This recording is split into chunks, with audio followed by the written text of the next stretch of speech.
All right, welcome back to Mustang 938 Hydraulic Diagnostics Part 2. We have to get into the chain boxes here. So I went ahead and loosened this panel because this has got to come out before we can get the inspection covers out. So first thing I did was take out these two bolts that go from the outside in. They're actually in between the tires. I'll go over on the other side and show you.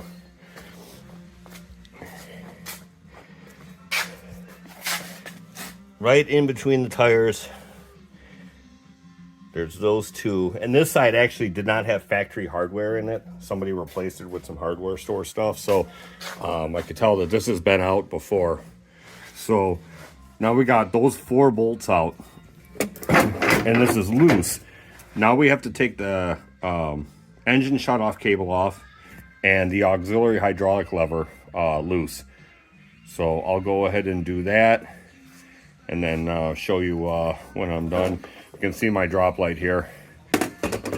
I got tired of messing with flashlights and overpriced drop lights, and they constantly break in. This is a $15 ceiling light from Menards, and I just plug it in, and I just use that unless I'm too far away from an outlet. But as long as I'm in the shop here, I'm just using that. I'm tired of rechargeable flashlights and stuff that isn't waterproof and that just doesn't last. So, pro tip, don't spend your money on the Snap-on truck for cheap flashlights that are going to fall apart or you're going to lose. Just get yourself a these are LEDs. I believe they're 3500 watt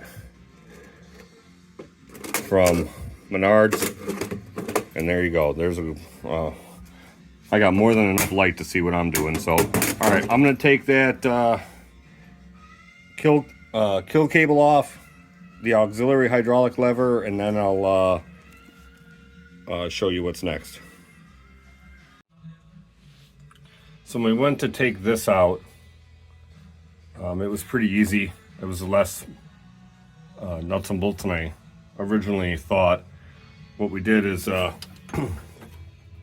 disconnected this turnbuckle end.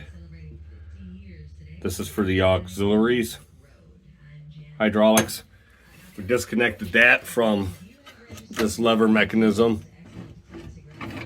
and then we're able to lift this whole plate out of the way and just go over the parking brake. With the parking brake in the off position, you can maneuver it enough to slide it over the handle, and usually it would be sticking through that hole. And then you can leave this connected. You just move it back out of the way, and it's fine out of the way right there. Gives me plenty of room to do what I need to do. All right, I'm back here. We got the bolts taken out of these inspection covers for the chain boxes here. This one, there's 4 bolts on the side. One right there, one further back, and one up front here. And then there's 4 on the top. The 4 on the sides here, I was able to easily get out with my impact. The 4 on the top, I just had to use a ratchet wrench because of these rods here for the bucket controls and the auxiliary. And then once you get those 4 bolts out, they came off pretty easily. I had to pry this side off because there's a sort of a gasket. It's like a weather stripping, like a foam weather stripping. As you can see here, that was kind of just holding everything together. Pry that. So we're going to go ahead and take off this cover. This has 4 bolts in it on the side and 4 bolts on the top as well. I was able to get to all of them with my electric ratchet. so it'll come off pretty easily. I think somebody had this off once before because the weather stripping that seals off this compartment was not intact, and not like the other side was, but some of it's still there, but most of it's gone. So that side's pretty easy to get off. All right, I'm back. I'm so new and inexperienced at making a video that I let it sit too long on pause, and my phone just decided that was all the video was going to be. So we had to start another one. I had to take the starter out. Got it here on my bench.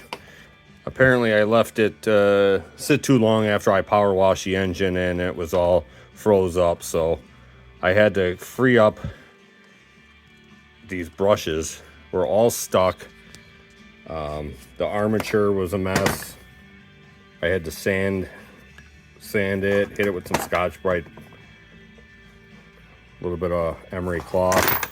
So, and then two of these brushes were stuck. Got them freed up, sanded everything. I'm gonna put it back together and stick it back in. It's pretty easy. It's only 2 bolts and a cable to take off to get it out, so not a big deal, but just slowed me down a little bit. So I'm gonna throw this back together, stick it back in there, and see if we can do something. All right, got it back together. Should work. I did notice that there's a sticker on here from a local rebuilder, so this thing has been out and rebuilt or repaired for some reason. So but it still works. It just got too much water in it from the pressure washing process. So I just cleaned it all out. Cleaned the brushes, made sure they were moving good. Sanded the armature, cleaned everything off, blew it out, and now we're gonna put it back in. Okay, our starter's back in. Got my remote starter switch hooked up. My nice fancy snap-on starter switch. Basically, you could make this out of a momentary switch, some wires, and 2 alligator clips or jumper clips. That's all. One side to the battery, positive, other side to the solenoid, because the key switch does not work in this machine. So I'm gonna try it and see if it works. Well, look at that. All right, now that we got it started up, I'm gonna shut it down and go back to the hydraulics. All right, so we got that cover off. You can see this is this chain's nice and oily. If you look down in there, you can see that there's oil in there. I don't see any defect here. Chain looks good. Brake looks good. Don't really see a problem. Everything seems to be intact. Let me go over to this side.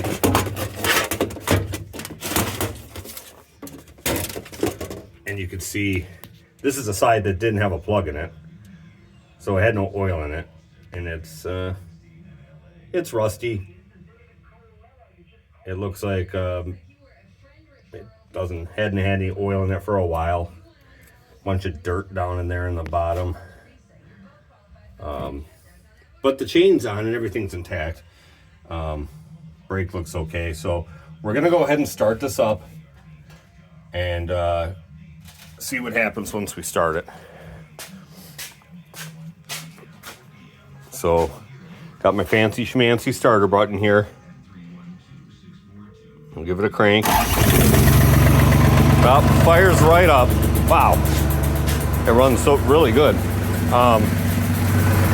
So the side that's got oil in it, we're gonna grab this lever here.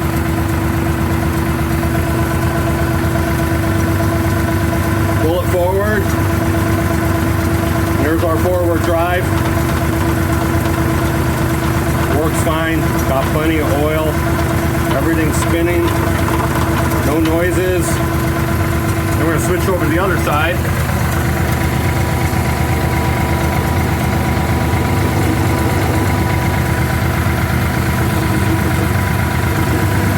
Nothing. Doesn't move. There's a slight change in tone when you pull that and push it to the hydraulics, but it doesn't move. It doesn't even try to move. I can't tell if the pump is spinning or not internally, and maybe the axle is sheared off, or if it's just bypassing. You know, it might be bypassing hydraulic fluid with an internal leak. I don't know. Either way, this hydraulic motor down here is going to have to come off. Looks like it eaten. Hopefully I can get it rebuilt because they're really expensive. Brand new on the internet. So we'll see what we can do, and I'll be back.